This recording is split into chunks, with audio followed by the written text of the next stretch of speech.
Hey guys and welcome back to best car picks. Electric വണ്ടികളുടെ case എടുക്കുകയാണെങ്കിൽ ടാറ്റ, മഹീന്ദ്ര, അതുപോലെ MG ഈ മൂന്ന് ബ്രാൻഡ്സാണ് ഏറ്റവും കൂടുതൽ വണ്ടികൾ വിൽക്കുന്നതും അതുപോലെ ഇഷ്ടംപോലെ മോഡൽസ് ഇപ്പോൾ ഇറക്കിയിട്ടുള്ളതും. അതിൻ്റെ അകത്ത് തന്നെ നമ്മുടെ ടാറ്റയുടെ ജെൻ 3 EV ആർക്കിടെക്ചറിൽ ഇലക്ട്രിക് മാത്രമായിട്ട് വരാൻ പോകുന്ന വണ്ടിയാണ് അവരുടെ ഇനി വരാൻ പോകുന്ന അവിന്യ സീരീസിലുള്ള അല്ലെങ്കിൽ അവിന്യ എക്സ് എന്ന് പറയുന്നൊരു കോൺസെപ്റ്റൊക്കെ കാണിച്ച 2 വർഷം മുന്നേ വെറും അവിന്യ എന്ന് പറഞ്ഞ് കാണിച്ചിരിക്കുന്ന നമ്മുടെ പുതിയ വണ്ടി. അതിൻ്റെ ടെസ്റ്റിംഗ് ആണ് ഇപ്പോൾ തുടങ്ങിയിരിക്കുന്നതെന്ന് പറഞ്ഞാൽ ഒരു പരിധിവരെ ശരിയായിരിക്കും, പക്ഷേ ആക്ച്വലി ശരിയല്ല. നിങ്ങളിപ്പോൾ ഈ ടെസ്റ്റിംഗ് വണ്ടി കാണുന്ന ശ്രദ്ധിച്ചല്ലോ, ഇത് നമ്മുടെ ചെറിയുടെ എക്സീഡ് എന്ന് പറഞ്ഞൊരു പ്രീമിയം ബ്രാൻഡ് ഉണ്ട്. ആ എക്സീഡ് സ്റ്റെറ ET എന്ന് പറഞ്ഞ വണ്ടിയുടെ ടെസ്റ്റിംഗ് ആണ് അവരിപ്പോൾ നടത്തിക്കൊണ്ടിരിക്കുന്നത്. ഇതിൽ എന്താണ് അവർ ഈ വണ്ടിയുടെ ടെസ്റ്റ് ചെയ്യുന്നതെന്ന് ചോദിക്കുകയാണെങ്കിൽ സംഭവം ടാറ്റ തന്നെയാണ് ടെസ്റ്റ് ചെയ്യുന്നതാണ് ഇവിടെ ഓട്ടോക്കാരൻ്റെ പറയുന്നത്. കാരണം എന്താണെന്ന് വെച്ചാൽ ഈ ചെറിയുടെ E0X എന്ന് പറഞ്ഞ പ്ലാറ്റ്ഫോമിലാണ് ഈ സ്റ്റെറ ET എന്ന് പറഞ്ഞ വണ്ടി വരുന്നത്. ഇതിൽ ചെറിയുടെ വണ്ടികൾ മാത്രമല്ല, ഇപ്പം സ്റ്റെറ ETയും സ്റ്റെറ ES എന്ന് പറഞ്ഞ രണ്ട് വണ്ടികൾ ചെറിയുടേതായിട്ട്, അതായത് എക്സീഡ് എന്ന് പറഞ്ഞ ബ്രാൻഡിൻ്റെ അണ്ടറിൽ ഈ ഒരു പ്ലാറ്റ്ഫോമിൽ വരുന്നുണ്ട്. അതല്ലാതെ നമ്മുടെ പുതിയ ലാൻഡ് റോവറിൻ്റെ ചൈനയിൽ ഫ്രീലാൻഡർ എന്ന് പറഞ്ഞൊരു വണ്ടി അവർ ഇറക്കിയിട്ടുണ്ടായിരുന്നു. പുറത്തൊക്കെ ഫ്രീലാൻഡർ ഇതിന് മുന്നേ ഒരു പഴയ വണ്ടിയായിരുന്നു. അതിന് റീപ്ലേസ്മെൻ്റ് ആയിട്ട് നമ്മുടെ ചെറി ബേസ് ചെയ്തിട്ടുള്ള ചൈനീസ് ഫ്രീലാൻഡറാണ് വന്നത്. ലാൻഡ് റോവറും ചെറി നമ്മുടെ കൊളാബറേഷൻ ആയിരുന്നു അത്.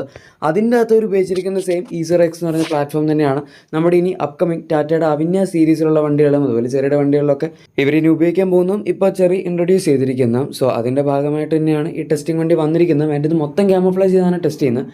യൂഷ്വലി അങ്ങനെ ഇവിടെ ഇറക്കേണ്ടാത്ത വണ്ടികൾ, ഇപ്പോൾ കോമൺ ടെസ്റ്റിംഗ് കാര്യങ്ങളൊക്കെ ആണെങ്കിൽ അങ്ങനെ ഇത്രയും കട്ടിക്ക് ക്യാമോഫ്ലേജ് ചെയ്യുന്ന ആരും ടെസ്റ്റ് ചെയ്യാത്തതാണ്. ഇനി ഇത് വേറെ റൂമേഴ്സ് സജസ്റ്റ് ചെയ്യുന്നത് നമ്മുടെ JSW ഗ്രൂപ്പ് അവരുടെ അപ്കമിങ് വണ്ടികൾക്ക് വേണ്ടി ടെസ്റ്റ് ചെയ്യുന്നതാണെന്നാണ്. അവർ ഓൾറെഡി നമ്മുടെ ജെറ്റോർ T2, പിന്നെ ജേക്കോ J5, പിന്നെന്തോ ഒരു സാധനങ്ങളുണ്ടായിരുന്നു, ഐക്കാർ V23, ഈ 3 വണ്ടികളും ഓൾറെഡി ഇവിടെ ഇറക്കാൻ വേണ്ടി ടെസ്റ്റ് ചെയ്തുകൊണ്ടിരിക്കുകയായിരുന്നു. സോ അതിൻ്റെ കൂടെ ആയിരിക്കും ഇതെന്ന് പറയുന്നു. എനിവേ ഓട്ടോക്കാരൻ്റെ പറയുന്നതനുസരിച്ച് അവിന്യ സീരീസിലാണ്. പിന്നെ ടാറ്റയുടെ വണ്ടികളുടെ, അതായത് ടാറ്റയുടെ പ്ലാന്റിൻ്റെ അടുത്തൊക്കെ ആയിട്ടാണ് ഈ വണ്ടി ടെസ്റ്റിങ്ങിൻ്റെ ഭാഗമായിട്ട് കണ്ടിരിക്കുന്നത്. സോ മോസ്റ്റ് പ്രോബ്ലി ടാറ്റയുടെ തന്നെ ആവാനാണ് സാധ്യത. എന്തായാലും അങ്ങനെയാണെങ്കിൽ ഈ പ്ലാറ്റ്ഫോം ഒരു 800 വോൾട്ട്സ് ആർക്കിടെക്ചറിൽ വരുന്ന പ്ലാറ്റ്ഫോമാണ്. ടാറ്റ ഇപ്പോൾ നിലവിൽ ഓപ്പറേറ്റ് ചെയ്യുന്ന വണ്ടികളെല്ലാം ഇലക്ട്രിക് കാറ്റഗറി എടുക്കുകയാണെങ്കിൽ 400 വോൾട്ട്സ് ആർക്കിടെക്ചർ വരെ വരുന്നുള്ളൂ. സോ കുറച്ചും കൂടെ മോഡേൺ ആയിട്ടുള്ള, കുറച്ചും കൂടെ ബെറ്റർ ബാറ്ററി പാക്കും അതുപോലെ ചാർജിങ് സ്പീഡും എല്ലാം സപ്പോർട്ട് ചെയ്യുന്നതാണ് നമ്മുടെ 800 വോൾട്ട്സ് ആർക്കിടെക്ചർ. ഈ വണ്ടിയിൽ ആക്ച്വലി നമുക്ക് മാക്സിമം 100 kWh ബാറ്ററി പാക്ക് വരെ സപ്പോർട്ട് ചെയ്യുന്നുണ്ട്. അതുപോലെ അത്യാവശ്യം നല്ല ഫാസ്റ്റ് ചാർജിങ്ങും ഇതിനകത്ത് പോകാൻ പറ്റും. ഇത് ചൈനയ്ക്ക് പുറത്തും വിൽക്കുന്നതാണ്. എക്സ്ലാൻഡിക്സ് എന്ന് പറഞ്ഞൊരു പേരിലാണ് ഈ വണ്ടി ചൈനയ്ക്ക് പുറത്ത് പോകുന്നത്. എനിവേ ഇതിൻ്റെ അകത്ത് നമുക്കിപ്പോൾ വരുന്ന മാക്സിമം ഇലക്ട്രിക് ഓൺലി റേഞ്ച് ഏകദേശം ഒരു 760 കിലോമീറ്റേഴ്സ് അതിൻ്റെ അകത്താണ് ചൈനീസ് സൈക്കിൾ അവർ ക്ലെയിം ചെയ്തിരിക്കുന്നത്. പിന്നെ നമുക്ക് ഈ വണ്ടിയുടെ തന്നെ പ്ലഗ് ഇൻ ഹൈബ്രിഡ് മോഡൽസും അവൈലബിൾ ആണ്. ഒരു 1.5 litre 4 cylinder Atkinson cycle run ചെയ്യുന്ന പെട്രോൾ എഞ്ചിനാണ് വരുന്നത്. ആൻഡ് നമുക്ക് 32 kWhഉം 41.3 kWh ബാറ്ററി പാക്കും അവർ ഉപയോഗിക്കുന്നുണ്ട്. അതായത് ഇങ്ങനെ 2 ഓപ്ഷൻസ് കിട്ടുന്നുണ്ട്. ഇതിനകത്ത് ഏറ്റവും ഹയർ ഇപ്പോൾ 41.2 kWh ബാറ്ററി പാക്കുള്ള വണ്ടി എടുക്കുകയാണെങ്കിൽ മാക്സിമം 1500 കിലോമീറ്റേഴ്സ് വരെ ഒറ്റ സിംഗിൾ ടാങ്കിൽ മാക്സിമം റേഞ്ച് കിട്ടുന്നതായിട്ടും അവർ പറയുന്നുണ്ട്. സംഭവം ശരിയാണ്. പ്ലഗ് ഇൻ ഹൈബ്രിഡ് വണ്ടികൾ നമ്മളിപ്പോൾ പെട്രോൾ എന്തായാലും അടിക്കണം, വണ്ടി ചാർജും ചെയ്യണം. അതാണ് പ്ലഗ് ഇൻ ഹൈബ്രിഡ് എന്ന് പറയുമ്പോൾ അതിൻ്റെ ഒരു സംഭവം. പക്ഷേ അതിൻ്റെ അകത്ത് ഇപ്പോൾ എന്തിനാണ് മാക്സിമം റേഞ്ച് നോക്കുക, നമുക്ക് പെട്രോൾ അടിച്ചാൽ ഓടിക്കാൻ പറ്റുമല്ലോ എന്നുള്ളത് മറ്റൊരു സത്യാവസ്ഥയാണ്. പക്ഷേ എന്നാലും നിങ്ങളിപ്പം ഇലക്ട്രിക്കിൽ മാത്രമായിട്ട് ഓടിക്കുകയാണെങ്കിലും ഈ 41.3 kWh എന്ന് പറയുന്ന അത്യാവശ്യം നല്ല വലിയ സൈസുള്ളൊരു ബാറ്ററിയാണ്. അതിൻ്റെ അകത്ത് എങ്ങനെ പോയാലും ഒരു 100-150 കിലോമീറ്ററൊക്കെ നമുക്ക് റിയൽ ലൈഫിൽ റേഞ്ച് കിട്ടും. ആക്ച്വലി അത് കൂടുതൽ കിട്ടേണ്ടതാണ്. മേ ബി ഒരു 200 മുകളിലൊക്കെ കിട്ടുമായിരിക്കും മാന്യമായിട്ടൊക്കെ ഓടിക്കുകയാണെങ്കിൽ. സോ അങ്ങനെ എല്ലാ തരത്തിലുള്ള പവർട്ടൺ ഓപ്ഷൻസും ഈ ഒരു പ്ലാറ്റ്ഫോം സപ്പോർട്ട് ചെയ്യുന്നുണ്ട്. ഇനിയിപ്പം ടാറ്റ ഈ വണ്ടി ഇറക്കുമ്പോൾ എന്താവും എന്നുള്ളത് നമ്മൾ കണ്ടറിയേണ്ടി വരും. പിന്നെ ഓവറോൾ ടാറ്റയുടെ ഇപ്പോഴത്തെ ഡിസൈൻ ലാംഗ്വേജ് എടുക്കുകയാണെങ്കിൽ ഓർ ഈവൻ ഇൻറ്റീരിയേഴ്സ് ആയിക്കോട്ടെ, അവർക്ക് ഇപ്പോൾ ഒരു ചെറിയ ട്രാൻസിഷൻ വന്നായിരുന്നു. നമ്മുടെ പുതിയ 2023 നെക്സോൺ ഫേസ് ലിഫ്റ്റ് വന്നപ്പോഴാണ് ഒരു മേജർ ട്രാൻസിഷൻ വന്നത്. അവിടുന്ന് ഡിസൈനൊക്കെ അവർ ഇൻറ്റീരിയേഴ്സിന് മാറ്റിയിട്ടുണ്ടായിരുന്നു. ഹാരിയറിന് പുതിയതായിട്ട് മാറ്റി.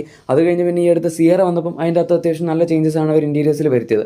ഡിസൈൻ വൈസ്, എസ്തെറ്റിക്സ്, പിന്നെ ക്വാളിറ്റി, അങ്ങനത്തെ കാര്യങ്ങളൊക്കെ ഇമ്പ്രൂവ്മെൻറ്റ്സ് ഉണ്ടായിരുന്നു. ഈ വണ്ടിയുടെ കേസിൽ കുറച്ചും കൂടി ഇമ്പ്രൂവ്മെൻ്റ് ആയിരിക്കും നമുക്ക് ഇൻറ്റീരിയർ ഫീച്ചേഴ്സിൻ്റെ കാര്യത്തിലും.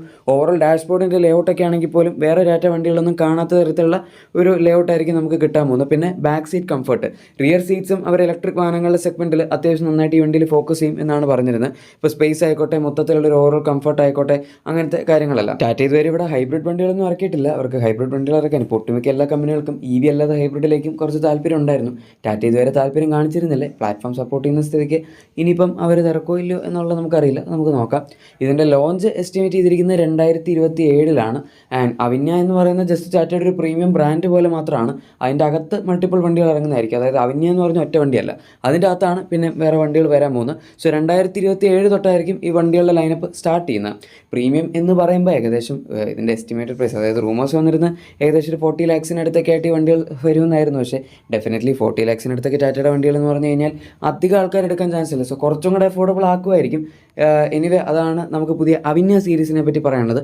നിങ്ങൾക്ക് എന്താണ് ഈ വണ്ടിയെ പറ്റി തോന്നുന്നത് ഉറപ്പായിട്ടും താഴെ കമൻസിൽ പറഞ്ഞേക്കുക. പിന്നെ നിങ്ങളുടെ എക്സിസ്റ്റിംഗ് വാഹനത്തിന് എന്തെങ്കിലും ആക്സറീസോ അല്ലെങ്കിൽ പ്രൊഡക്ട്സോ ഒക്കെ ആണെങ്കിൽ നമ്മുടെ ഡിസ്ക്രിപ്ഷനിലെ പ്രൊഡക്ട്സ് ചെക്കൗട്ട് ചെയ്യാൻ ഉറപ്പായിട്ടും മറക്കണ്ട. വീഡിയോ ഇഷ്ടപ്പെട്ടെങ്കിൽ തീർച്ചയായും ലൈക്കും സബ്സ്ക്രൈബും ഷെയർ ഒക്കെ ചെയ്ത് നമ്മുടെ സപ്പോർട്ടും കൂടെ ചെയ്തേക്കാം. നമുക്ക് മറ്റൊരു വീഡിയോ കാണാം. അതുവരെ thank you for watching my video and good bye.